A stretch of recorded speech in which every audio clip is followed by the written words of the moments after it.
Si je te disais qu'après avoir regardé cette vidéo, tu deviendras instantanément meilleur en marketing que quelqu'un qui a passé 6 ans pour obtenir un diplôme universitaire en marketing, ou que tu apprendras tout le système de créa publicitaire qui fera exploser tes ventes, m'écouteras-tu? La réponse est probablement non et je ne t'en veux pas, car tout cela ressemble à une promesse très audacieuse. Cependant, j'ai maintenant plus d'une demi-décennie d'expérience dans le domaine.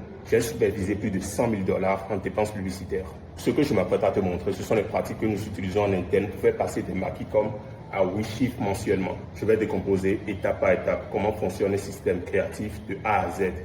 Donc, plongeons-y rapidement. Ce que tu vois ici, c'est ce que j'appelle la roue de la stratégie créative.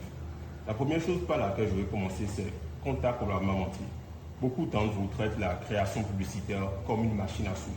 Vous lancez des concepts au hasard, vous espérez que ça marche et quand ça marche, vous n'avez aucune idée de pourquoi. Créer des pubs en espérant que quelque chose fonctionne n'est pas une stratégie, c'est littéralement la définition de faire du pari. Et surtout, cette mauvaise conception que les gens ont que la publicité est un îlot totalement séparé du reste de votre système de vente est totalement erroné.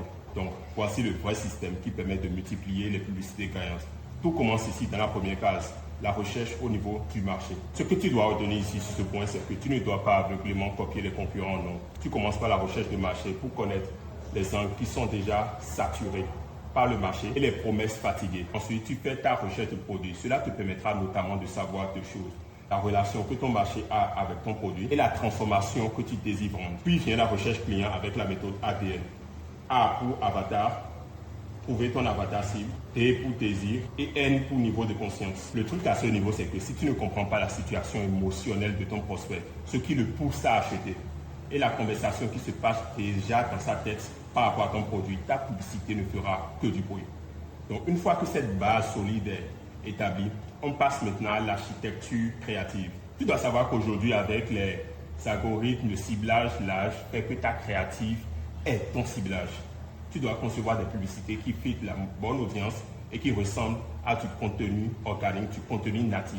Car le cerveau de ton prospect est entraîné à ignorer les pubs qui ressemblent à des pubs. Mais ce n'est pas tout. La publicité ne vit pas seule, non. Tout est impacté par ton offre, qui se trouve être le plus gros levier de ton système.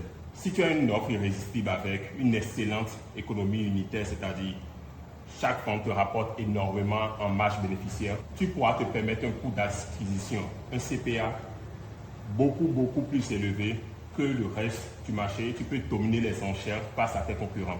De plus, le parcours client ne s'arrête pas aux publicités payantes qui recoupent tout ceci. En bâtissant une présence en contenu organique sur les réseaux comme Facebook, TikTok, Insta ou YouTube, cela diminuera la résistance des prospects face à tes publicités, car là, tu n'es plus un inconnu qui apparaît à l'impromptu sur le fil d'actualité. Tu es quelqu'un dont ils ont déjà consommé le contenu, que ce soit sur tes produits, c'est-à-dire et on ne voit pas ton visage, ou que tu sois un entrepreneur, on doit voir ton visage.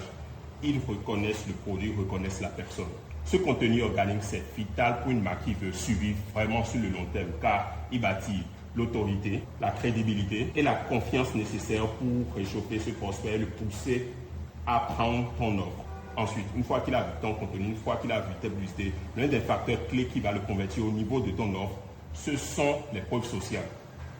Par les preuves sociales, les avis d'anciens utilisateurs, les gens aiment passer à l'action quand ils sont convaincus que d'autres personnes avant eux ont déjà eu les résultats qu'ils souhaitent obtenir. Donc, s'ils finissent par acheter, la qualité de ton closing et de ta livraison du produit, que ce soit physique comme digital, poussera le prospect à laisser également un témoignage. Témoignage que tu pourras utiliser ensuite dans tes contenus et qui poussera beaucoup plus de gens à prendre ton offre à l'avenir. C'est ce que j'appelle un cycle parfaitement intégré.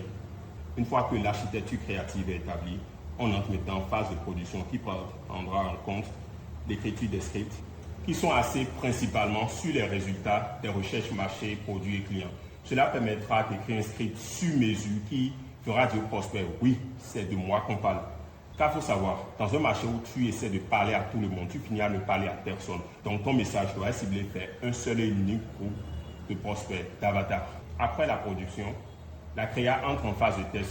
Ici, tu ne testes pas pour faire du profit, mais les tests te permettent d'obtenir des données qui te seront utiles pour repérer les hooks, les angles, les CTA, les formats gagnants que tu pourras ensuite utiliser en scaling.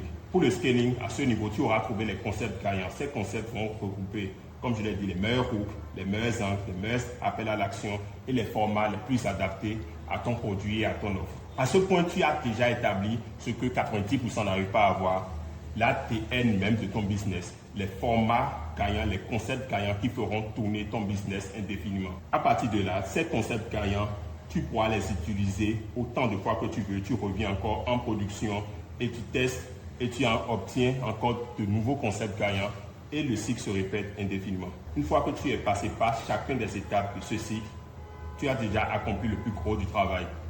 Donc, dorénavant, 80% de ton travail consistera à utiliser les concepts gagnants que tu as trouvés pour ton produit, pour ton offre, et 20% de ton travail consistera à rechercher de nouveaux angles, de nouveaux formats, de nouvelles promesses que tu peux faire diffuser sur ton produit. L'intégralité de ce processus, c'est ce que fait réellement un stratège de créatif. Il y a trop d'entrepreneurs qui pensent qu'un stratège créatif, c'est juste un expert en montage vidéo qui va juste te faire de jolies vidéos, te trouver des hooks viraux, mais c'est absolument faux.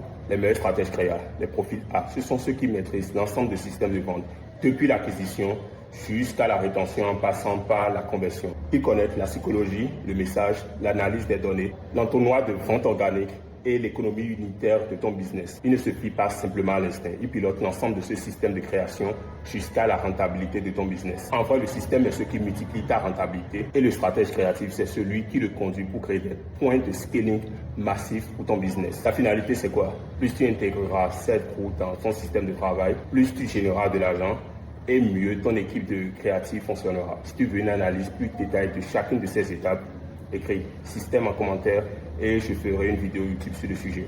Partage la vidéo si elle t'a aidé, la chaîne like et abonne-toi à la page.